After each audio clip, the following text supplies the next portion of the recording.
तो आज हम बात करते हैं इजराइल और यूएई के बीच में एक्रोड जो साइन हुआ है। मैंने पहले ही बता चुका हूँ कि इजराइल आगे क्या करता है और इस्लामिक मुल्क क्या करते हैं। जब टर्की एक अपना अलग खित्ता चला रहा है जिसमें चाहता है कि वो मुस्लिम जितने भी मुल्क हैं उनका वो नेतृत्व करे। अभी तक इस्लामिक मुल्कों का नेतृत्व सऊदी अरब करता है, जिसको टर्की अब अपनी उस्मानिया खिलाफत जो उसका मूवमेंट था 500 साल से ज़्यादा का राज करा था।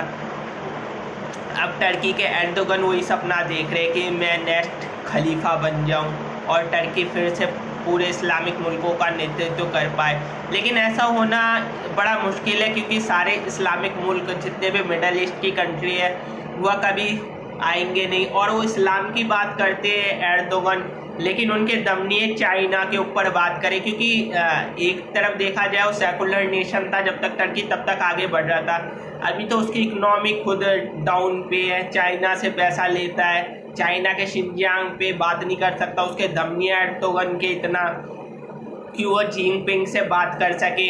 ऐसे उसके साथ कुछ इस्लामिक मुल्क शामिल हो रहे हैं। और जो शिया मुल्क है ईरान, उसका एक अलग ग्रुप है जिसमें लेबनान है, यमन है, जितने भी शिया कंट्री आते हैं तो वो उसे सपोर्ट करते हैं। तो क्या ये आपस में तालमेल कर पाएंगे? बिल्कुल भी नहीं कर पाएंगे।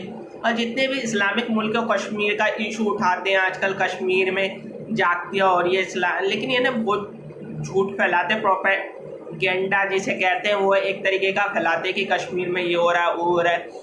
ऐसे एक फ़िलिस्तीन में फैलाते कि फ़िलिस्तीन में मारे जा रहे हैं, गाजा पे रॉकेट लॉन्चर किए जाते हैं। हकीकत नहीं बताते कभी कि वहाँ पे कितने फ़िलिस्तीनी इजरायली सैनिकों पे हमला करते हैं, कितने वहाँ के जो सिविलियन है उस पर हमला करते हैं। फिर रिएक्ट करता है हमेशा इजराइल। और एक बात कही जाती है कि वहाँ पे रोज़ मारे जाते हैं। किसी ने आपको ये बताया 1950 में? आज से पहले किसी ने नहीं बताया। 1950 से पहले ना फ़िलिस्तीन की आबादी ना 7 लाख थी और आज उसकी आबादी 56 लाख है। अगर इजराइल फ़िलिस्तीन के लोगों को मार रहा होता तो उनकी आबादी कभी बढ़ती ही नहीं, ये चीज़ याद रखना। जबकि इजराइल की आबादी ना तब थी 10 लाख और आज है 80 लाख के करीब। तो इजराइल की जो ग्रोथ है, पॉपुलेशन ग्रोथ है, वो 1.64 के हिसाब से बढ़ रही है, जबकि फ़िलिस्तीन की ग्रोथ है 2 से ज़्यादा की ग्रोथ रेट से बढ़ रही है। तो आप देख सकते हो कि पॉपुलेशन वाइज भी जो फ़िलिस्तीन का एरिया वो ज़्यादा बढ़ रहा है। तो ये एक बहुत बड़ा भ्रम फैलाया गया है। किसी ने आज तक इस मुद्दे पे बात भी नहीं की। हमेशा ज़मीन का हिस्सा दिखाएंगे, वेस्ट बैंक बचा और ये गाजा स्ट्रिप बची है, लेकिन कोई रियलिटी बताता नहीं। और एक चीज़ और नहीं बताते कि जो इस्लामिक मुल्क है उन्होंने भी तो सारी दुनिया में इजराइल की तरह ज़मीन ऑक्यूपाइड करी है। और इजराइल का मैं बता चुका हूँ, इजराइल जैसे खुदाई हो जाए चाहे आर्कियोलॉजी, तो वहाँ पे ना हमेशा ना ज्यूस की वहाँ पे वो मिलेगी लैंड, क्योंकि सबसे पहले तो डेविड ही आए थे। डेविड उनके अब्राहमिक रिलीजन में सबसे पहले ज्यूस आया, फिर क्रिश्चियन आया, फिर इस्लाम आया। तो वहाँ से बस ये बात है कि इस्लामिक मुल्क में जो भी बसा है, फिर उसके बाद ये हुआ है कि इस्लाम एक बार आने के बाद वहाँ पे कोई भी ऐसा देश रहा नहीं जो इस्लाम से हट गया हो। लेकिन इजराइल एक ऐसा है जिसने इस्लामिक मुल्क में आके वहाँ पे अपना देश बसा लिया। ऐसा हो नहीं पाया और किसी देश ने ऐसा कर भी नहीं पाया। आगे इजराइल ग्रेटर इजराइल की पॉलिसी अपना रहा है। और बात करते हैं मुस्लिम मुल्क की, ज्यूज़ पे हमेशा ना यहूदी ये कर रहे हैं, सारी चीज़ों को यहूदियों से जोड़ती है, यहूदियत कर रही है सारी दुनिया में। यहूदियों पे बहुत पैसा है, यहूदी बड़े रिच है। वो है रिच, लेकिन वो अपनी ना क्षमता से है यहूदी, क्योंकि वो रिसर्च करते, वो धर्म को भी मानते, लेकिन धर्म से चिपके नहीं रहते इतना। वो कहते हैं शैतान की शक्ति है, शैतान है। और एक चीज़ और बता दो, किसी को आज तक ये नहीं पता, मार्क जुकरबर्ग भी यहूदी है। तो उसके फेसबुक क्यों चलाते हो, उसका व्हाट्सएप क्यों चलाते हो, उसका इंस्टा क्यों चलाते हो अगर इतनी यहूदियों से नफरत है? यूट्यूब गूगल क्यों चलाते हो? क्योंकि सर्जी पेन, लैरी पेज ये दोनों भी यहूदी हैं। यहूदियों से इतनी नफरत करते हो तो यहूदियों के बारे में जान लो, यहूदियों ने कितना कुछ दिया है। और कल के मारिक इल्सन, वह भी लैरी इल्सन, वह भी यहूदी है। तो यहूदियों से इतनी नफरत क्यों करते हो? तुम चाहते हो कि तुम्हारी कुरान में ये लिखा है यहूदियों के खिलाफ ये दुष्ट है इन्होंने, असल में वो कभी बताएंगे नहीं। वो बिल्कुल एक धर्म से चिपके रहते हैं। कुरान हदीस में ये लिखा है, जो कुछ हो जाए फिर कहेंगे इसे तो अल्लाह ताला ने इसमें दिमाग को भरा है, रूह आई है, तो वहाँ तक वो पहुँच जाएंगे, लेकिन कभी हकीकत नहीं बताएंगे आपको। जब हो जाएगा तो कहेंगे डिस्कवर हो गया, नहीं उसमें कहीं ना कहीं उसने दिया है, ये पहले से लिखा है, तो जोड़ेंगे धर्म से ताकि धर्म को लोग माने। आज कोई धर्म को इतना प्रैक्टिस नहीं करता जितना इस्लामिक मुल्क को प्रैक्टिस करते हैं। और मैं पहले भी बता चुका हूँ, इस्लामिक छोड़ने वाले भी बहुत सारे लोग हैं, क्योंकि आज एक्स मुस्लिम लोग बहुत बन चुके हैं, क्योंकि जिन्हें पता चल गया। लेकिन वह जितने प्रैक्टिस करते हैं इस्लामिक की, क्योंकि क्रिश्चियनिटी में प्रैक्टिस नहीं होती, हिंदुइज्म में प्रैक्टिस नहीं कर रहा कोई, बुद्धिज्म में कोई नहीं कर रहा, लेकिन इस्लामिक एक ऐसा रिलीजन है, जो मजहब है, जिसमें आज भी प्रैक्टिस की जा रही है। और वह धीरे धीरे उनकी जो संख्या है, ग्रोथ है, वो बहुत ज़्यादा हो रही है। अभी 25% कुछ पूरी दुनिया में मुस्लिम पॉपुलेशन है, जिसमें से उनका ना इकोनॉमी देखी जाए तो बहुत कम है आबादी के हिसाब से। आबादी उसकी $6 ट्रिलियन भी नहीं है, इतने सारे मुल्क होने के बावजूद 57 मुल्क। और किसी भी मुस्लिम स्टेट में 57 कंट्री, किसी भी मुस्लिम मुल्क में माइनॉरिटी को कुछ नहीं दिया जाता।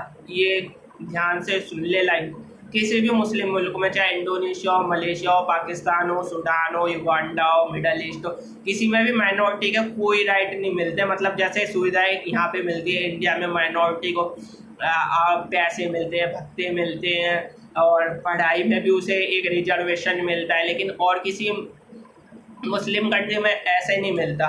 और इतनी सारी मुस्लिम कंट्रियों में तो राइट तक नहीं मिलते, मतलब नागरिक भी नहीं बन सकते आप, किसी अलग कम्युनिटी से हो ना। वहाँ पे आप पब्लिकली आप अपने वर्शिप कर सकते हो, फेथ कर सकते हो। तो मैं ये बता नहीं रहा, ये एक रियलिटी है जो इन्हें एक्सपेक्ट करनी होगी, क्योंकि ये अपने धर्म से कुछ ज़्यादा ही चिपके रहते हैं। और ये आने वाले समय में धर्म के कारण एक और युद्ध हो सकता है, क्योंकि मैं पहले बता चुका हूँ, क्योंकि एक युद्ध होना है, आखिरी जो थर्ड वर्ल्ड वार है। और एक इस समय कोरोना वायरस का चल रहा है, कोरोना वायरस के ऊपर दुनिया भर में प्रोटेस्ट चल रहे हैं, और इंडिया इस पर कुछ काम नहीं कर रहा है। इंडिया हाई टेस्टिंग कर रहा है, 10 लाख टेस्टिंग कर रहा है, रोज 70,000 केसेस आ रहे हैं, 80,000 आएंगे। तो टेस्टिंग करने का कोई फ़ायदा तो है नहीं। मास्क लगाने से प्रोटेस्ट बढ़ रहे हैं, और ज़्यादा प्रोटेस्ट होंगे, क्योंकि मास्क लगाने से तो कुछ होना नहीं है। अब लोकल एरिया में चले जाए, कोई मास्क नहीं लगाता आज भी, कहीं पे भी चले जाए, लेकिन अब पब्लिकली लगाना पड़ता है, जहाँ पे पुलिस को 500 रुपये का जुर्माना है। और इतने मास्क इंडिया में, क्या अब इंडिया के लोगों को आपको जाहिल है, इन्हें कुछ पता नहीं, अनपढ़ है। मैड्रिड, स्पेन, वहाँ के लोग तो पढ़े लिखे, जर्मनी के लोग तो पढ़े लिखे, अमेरिका के लोग तो पढ़े लिखे, वहाँ के लोग प्रोटेस्ट कर रहे हैं, कोई दिखाता नहीं है, क्योंकि सबको पता है वैक्सीन करने के लिए जाना चाहते हैं, सर्विलांस के थ्रू कंट्रोल करना चाहते हैं सारी दुनिया को। इसके बाद क्या होगा, घर बैठे दुनिया कैसे चलेगी। तो इन सब के खिलाफ कोई बोलने को तैयार नहीं है। सारा मीडिया, WHO, बड़ी बड़ी जितने भी इंस्टीट्यूशन है, सारे आपस में मिले हुए हैं और एक ग्लोबल साजिश करी हुई है, जिसमें अमेरिका, रशिया, चाइना, सारे जितने भी बड़े बड़े ये आपस में मिले होते हैं, गठजोड़ होता है, फिर उनके अलायंस बनाते हैं और दुनिया को बेवकूफ़ बनाते हैं। दुनिया कैसे काम करेगी, कहीं ना कहीं चाइना, USA, दुनिया के नज़र में ट्रेड वॉर चल रहा है, लेकिन आपस में जितने भी ये बड़े बड़े आपस में वहाँ के ब्यूरोक्रेट्स है, बिजनेसमैन है, आपस में गठजोड़ हो रखा है। और ये कभी बताएंगे ही नहीं कि दुनिया में आगे चल के, मैंने पहले ही बताया, कंपनियां चलानी, कुछ 20 कंपनियां मिलके पूरी दुनिया की इकोनॉमी संभालेगी, वही रूल्स लाएगी, क्या करना है, कैसे आगे प्रोपेगेंडा करना है, कैसे दुनिया चलेगी, उसकी सारी पॉलिसियाँ, चाहे पॉलिटिकल हो, सोशली हो, सब कुछ कंपनियां मिलके चलाएंगी। तो क्या हो सकता है आगे दुनियादारी में, आप देखते रहिए और मैं वीडियो बनाता रहूँगा। जय हिंद।